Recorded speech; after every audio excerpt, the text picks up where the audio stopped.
estamos de volta para mais uma aula sobre segurança da informação. Agora, uma coisa muito importante que nós vamos ver.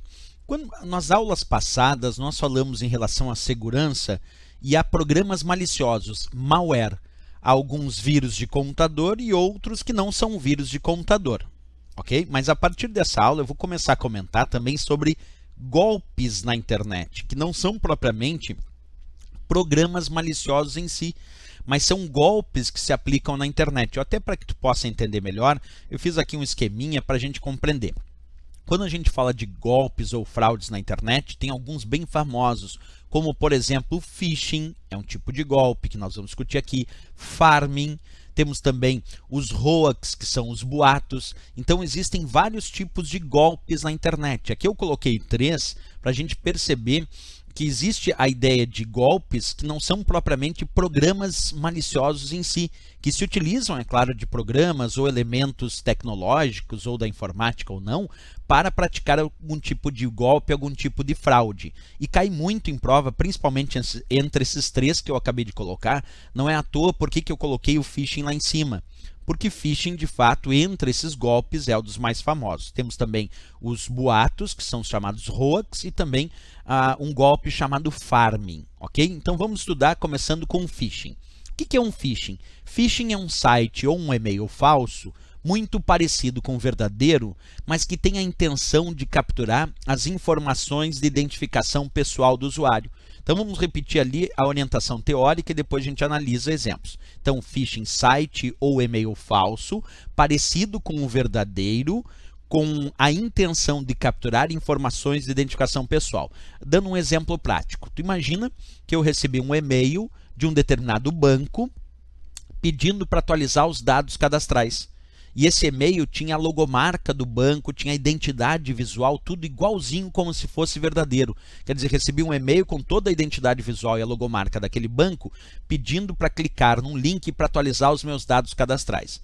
E aí tu imagina que clicando nesse link abriu um site igualzinho ao site verdadeiro do banco, com a logomarca, a identidade visual, notícias, tudo igualzinho, com um formulário para mim preencher os meus dados pessoais.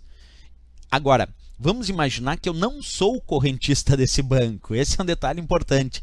Claro, brincando que eu não teria clicado se eu não sou correntista do banco, mas vamos imaginar essa ideia. Como eu não sou correntista do banco, eu sei já que aquele e-mail é falso, porque ele veio com a identidade visual de um determinado banco, que eu nem sou correntista nem nada, e ele pediu para atualizar os meus dados cadastrais, e ainda clicando ali levou realmente para um site de um banco, só que era um site falso, imitando ser o site do banco verdadeiro, com formulário. Ah, professor, mas isso ninguém mais cai. Claro que cai, por isso que eles mandam muitos e-mails falsos, parecido com os verdadeiros das empresas, das instituições verdadeiras, só que são e-mails ou sites falsos, que só querem capturar as informações, porque de repente, tu imagina alguém que foi no banco hoje e o gerente disse assim, não esquece de atualizar os teus dados cadastrais.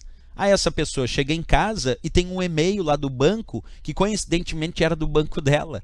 E aí ela pediu ali, clicou em se recadastrar, abriu realmente uma página, ela digitou seus dados e mandou, na verdade, para esse mal intencionado que acabou enviando para essa pessoa esse phishing. Então, sempre quando a gente tem a ideia do phishing, o phishing é isso, é um site, um e-mail falso, parecido com o verdadeiro, mas que no fundo quer capturar as informações de identificação pessoal do usuário. Isso a gente chama phishing, tanto para o e-mail falso, parecido com o verdadeiro, como também para o site falso. Por isso o phishing, eles enviam para milhares de pessoas, alguns vão ser correntistas daquele banco, por exemplo, outros não vão ser, alguns não vão acreditar, outros vão, e eles esperam que alguns acreditem e entreguem os seus dados e as informações pessoais. E como eles mandam para muita gente, para milhares de pessoas, um ou outro lá acaba respondendo e entregando seus dados pessoais. A isso nós chamamos então de ataque de phishing, não pode esquecer.